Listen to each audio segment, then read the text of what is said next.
Hi weavers, Patancheru near by farm land కోసం చూస్తున్నారా? అయితే మీ ముందుకు ఒక బెస్ట్ ఫామ్ ల్యాండ్ వెంచర్ అనేది తీసుకొచ్చాను. ఇది ఎక్కడో కాదండి, పటాన్చెరు నుంచి ఎగ్జాక్ట్గా మనకి 15 km డిస్టెన్స్లో ఉందండి ప్రాజెక్ట్. ఓఆర్ఆర్ ఎగ్జిట్ నుంచి 14 km డిస్టెన్స్ ఉంటుంది. టువర్డ్స్ మనకి ఇంద్రేశం రోడ్ నుంచి వెళ్ళాల్సి వస్తుంది ఈ ప్రాజెక్ట్కి.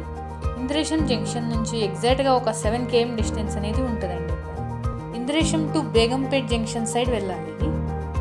ఇక్కడ మనకు బేగంపేట్ జంక్షన్ నుంచి 2 km డిస్టెన్స్లో మనకి ప్రాజెక్ట్ అనేది లొకేటెడ్ అయ్యి ఉంది. ఎగ్జాక్ట్గా మనకు చిడురప్ప విలేజ్లో లొకేటెడ్ అయ్యి ఉందండి ప్రాజెక్ట్ అనేది. టోటల్గా ఇది 80 acres ప్రాజెక్ట్. ఫేజ్ 1లో 40 acres అనేది డెవలప్మెంట్స్ చేస్తున్నాము. ప్రజెంట్ ఇది ఫ్రీ లాంచ్ ఆఫర్లో రన్ అవుతుంది. ఇందులో మనం ఎమ్యూనిటీస్ కూడా చాలా ప్రైమ్ ఎమ్యూనిటీస్ అనేది ప్రొవైడ్ చేస్తున్నాము. గోశాల, temple, nature cure hospital, roads, children's park, cottages, each గుంటకు ఫ్రూట్ ప్లాంట్స్ అనేది ప్రొవైడ్ చేస్తున్నాము. వెంచర్ చుట్టూ కాంపౌండ్ వాల్ అనేది ప్రొవైడ్ చేస్తున్నాము. ఎంట్రన్స్ ఆర్చ్, ఇలా ఈ ప్రాజెక్ట్ ఎమ్యూనిటీస్ అనేది చాలా బాగా ప్రొవైడ్ చేస్తున్నామండి. ఈ ప్రాజెక్ట్ గురించి మీకు ఫర్దర్గా ఏమైనా డౌట్స్ కానీ ఫర్దర్ డీటెయిల్స్ కావాలంటే స్క్రీన్ మీద ప్రొవైడ్ చేస్తున్న నా నెంబర్కి కాంటాక్ట్ అవ్వండి. మీకు ఫర్దర్గా డీటెయిల్స్ అన్ని కంప్లీట్గా ఎక్స్ప్లెయిన్ చేస్తాను. ఈ వీడియో మీకు నచ్చినట్లయితే please do like, share and subscribe. Thanks for watching.